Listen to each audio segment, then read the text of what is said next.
Capítulo 4. Sembrador de ideas, prisionero de la forma. Y aconteció que al despuntar el alba, cuando los últimos vapores del vino aún flotaban sobre la plaza y los borrachos despertaban sobre los bancos húmedos, entre restos de máscaras rotas y risas apagadas, Elio regresó. Había cruzado los caminos en silencio, con la túnica raída por el polvo y el pensamiento firme, como si cargase no libros, sino sentencias sobre su espalda. Los comerciantes, somnolientos, abrían de mala gana sus puestos, murmurando sobre el desorden de la víspera. Y el capellán, viejo y agrio, ya tocaba la campana del templo con mano impaciente, como si el bronce pudiera disipar el pecado con su eco. Cada golpe era una maldición disfrazada de rito. Desvergüenza. Rezongaba entre dientes al ver las botellas vacías a los pies de las imágenes. El templo manchado por la turba, la plaza convertida en lupanar. Y fue en medio de aquel lamento ritual que lo vio. Elio, el lunático, como ya lo llamaban algunos, subía con paso calmo hacia el atrio del templo. No buscaba púlpito ni altar, solo el umbral. Allí, bajo la luz nueva del día, comenzó a extender sus escritos sobre la piedra, como quien siembra ideas en tierra yerma. El capellán lo reconoció al instante, y sin contener su rabia, se adelantó vociferando. ¡Sacrilegio! ¡Locura! ¿Otra vez tú con tus delirios de sabiduría? Esto no es ágora ni escuela. Es casa de Dios. Y sin más demora, envió por el alguacil y los guardias del pueblo. Elio no opuso resistencia, y mientras era tomado por la espalda como un criminal, dijo con voz serena. ¿A quién ofendo yo, que solo deseo hablar una idea? Ni siquiera piso el altar, ni tomo la palabra sagrado, ya ni hablar de subir al púlpito. Solo intento pensar en voz alta. Pero el capellán, más fiero que justo, bramó. De la locura a la herejía, hay un solo paso. Encerradlo.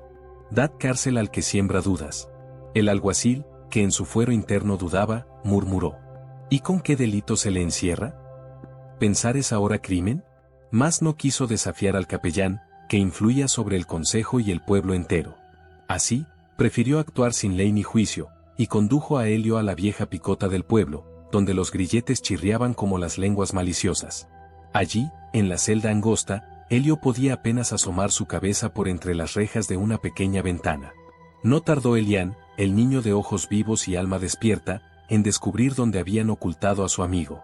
Corrió hasta la pared de piedra y, aunque su cuerpo menudo no alcanzaba a ver por encima, se estiraba con ansias. ¿Cuál fue el delito?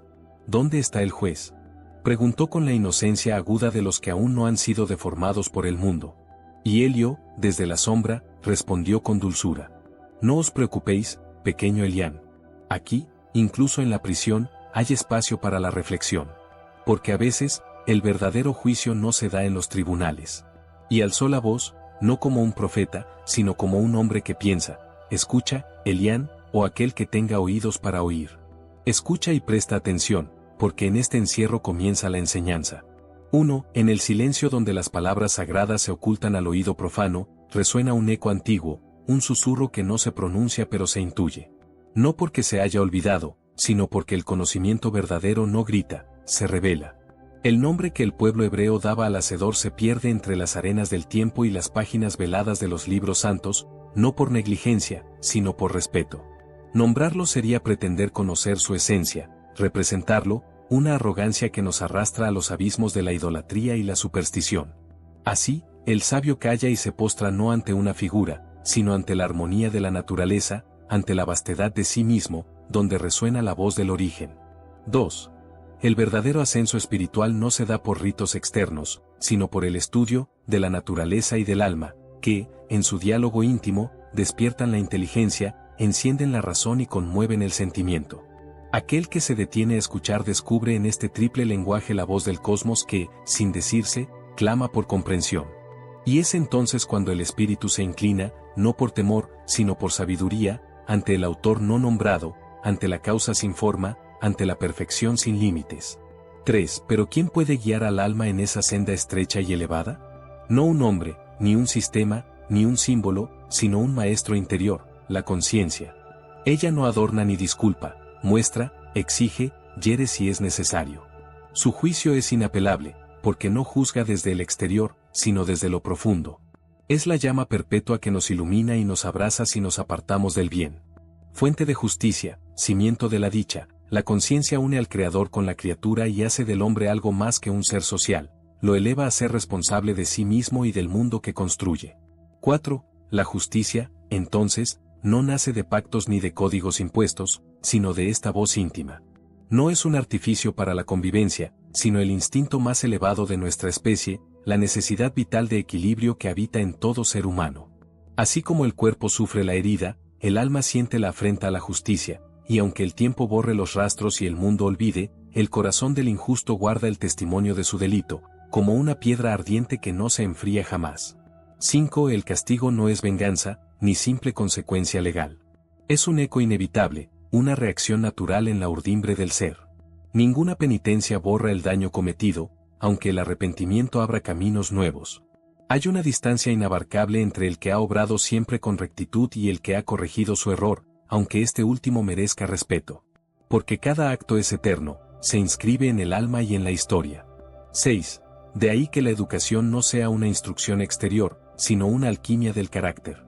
El conocimiento de uno mismo revela el móvil oculto de nuestras acciones, y en esa claridad, en ese espejo sin distorsión, comprendemos que la justicia, la virtud y el honor no son etiquetas de una moral impuesta, sino pulsiones afectivas, necesidades profundas del alma social.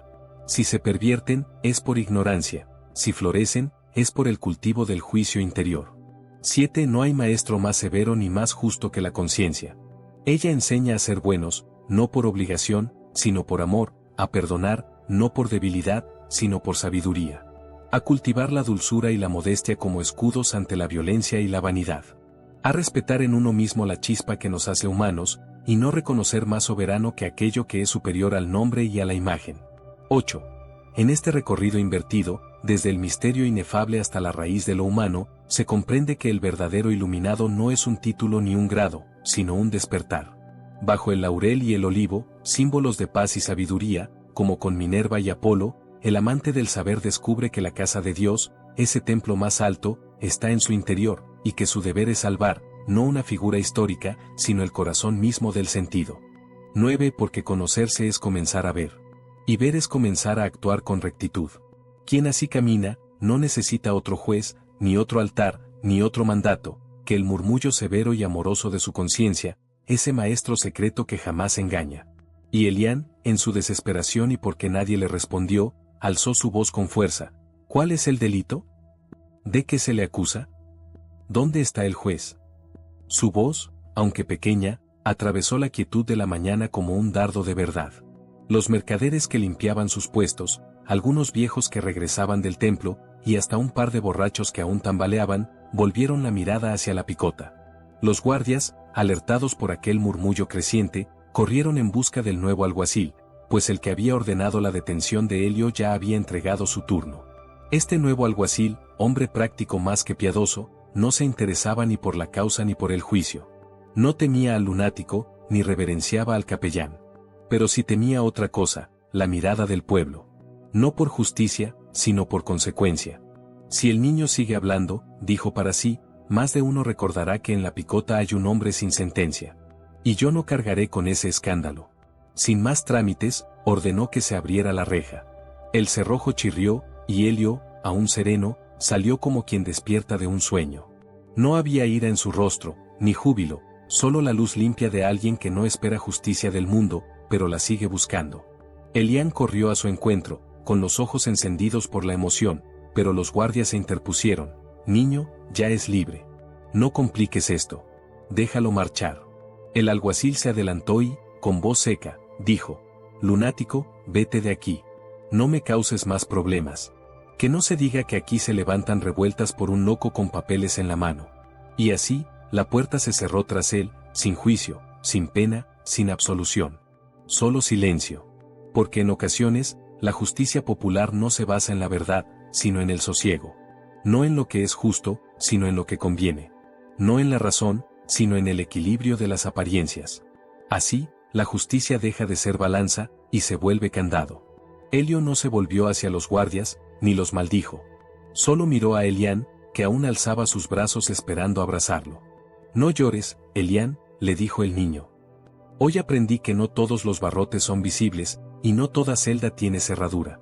Helio sonrió, con la ternura de un maestro que ya no enseña con palabras. No te preocupes, pequeño. Volveré, cuando el verdor ilumine los campos, en los primeros verdores. Y se fue caminando, no con prisa, sino con la cadencia de quien lleva el tiempo por dentro. Desde el fondo del corazón, Helio partió. Pero su palabra, sembrada como grano en tierra incierta, ya había empezado a brotar.